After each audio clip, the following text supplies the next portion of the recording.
सभापति जी, बहुत लड़ने के बाद मुझे मौका मिल रहा है बोलने दिया के लिए। तो समय आपको, मुझे तो लग रहा था कि 3 बजे तो बहस शुरू हो जाएगी। नहीं, मैंने समय दिया। 3 बजे तो बाद 2 बजे भी कोई नहीं दिखाई दे रहा है यहाँ पर। धन्यवाद दीजिए ना कि समय आपको सभापति महोदय, अखिलेश जी को मैं चुनौती देता हूँ, इस एफसीआरए बिल का जो प्रावधान लाया है, इसमें एक भी प्रावधान ऐसा है आप दिखाइए जो कोई भी माइनॉरिटी का खिलाफ है। अखिलेश जी, आप क्या कहना चाहते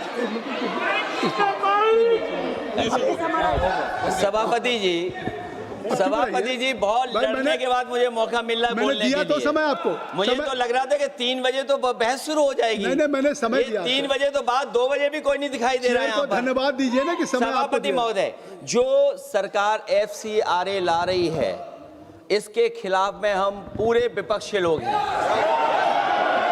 और सभापति महोदय, अगर जो माननीय मंत्री जी कह रहे हैं, नहीं, माननीय मंत्री जी कह रहे हैं कि माइनॉरिटी के खिलाफ नहीं है। माननीय मंत्री जी बताएं, आज तक जो बिल लाए हैं, बिना माइनॉरिटी के खिलाफ कौन सा बिल लेकर के आए हो आप? टीआर बालू जी,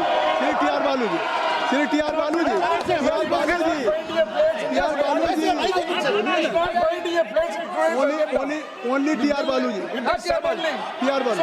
You're suddenly bringing the bill before the home. It has to be withdrawn. The bill has to be withdrawn. I think so that's why government has referred to the justice. किरण रिजिजू जी, अब सुन लीजिए, मैं जिम्मेदारी का सब कह रहा हूँ। अगर मैं सबको अलाउ कर रहा हूँ, आपको अलाउ किया, टीआर बालू साहब को, अखिलेश यादव जी को, तो फिर किरण रिजिजू जी को सुनिए। मैं जिम्मेदारी का सब कहता हूँ, अखिलेश जी को मैं चुनौती देता हूँ, इस एफसीआरए बिल का जो प्रावधान लाया है, इसमें एक भी प्रावधान ऐसा है आप दिखाइए जो कोई भी माइनॉरिटी का खिलाफ है। ये सरासर झूठ बात फैलाया जा रहा है देश में। किसी माइनॉरिटी को टारगेट करने का सवाल ही नहीं है। आप चाहते कि विदेश का धन बिना कानून के ऐसे ही देश में ला करके मर्जी खर्चा करने का क्या? This country is not a banana republic. There should be rules and regulation as per the spirit of the constitution. There is not a single provision in the proposed FCRA targeting any minority institutions. There is a campaign to mislead certain communities. I take full responsibility to ensure that not a single provision is against any minority community. This is for the well-being of the security of every community of India. And if any confusion, so you can discuss detailed deliberations in JPC. So already government is going to do.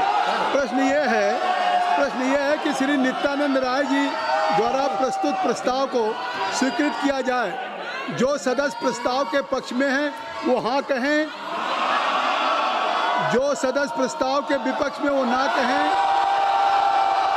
मेरे विचार में निर्णय हाँ वालों के पक्ष में हुआ है, हाँ वालों के पक्ष में हुआ है, प्रस्ताव स्वीकृत हुआ।